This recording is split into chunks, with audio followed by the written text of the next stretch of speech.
Hey, what's up guys? So hari ni setelah sekian lama aku tak running actually, aku nak start balik sebab akan datang lagi 3 ke 4 bulan aku ada event running. So untuk memenuhi cita-cita aku untuk buat PB time event, aku kena start training balik. Dan memandangkan sekarang pun tengah cuti SEM, so untuk isi masa lapang aku nak record progress aku before event kan.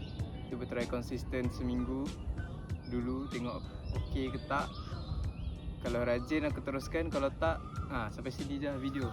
Ini punya training tak banyak sangat pun, maybe slow pace je dalam 2 ke 3 km untuk warming up badan balik. Sebab dah lama tu, 3 bulan ke 4-5 bulan dah tak running. Kita start balik and stay tune lah, tengok pancit ke tak pancit. Jom.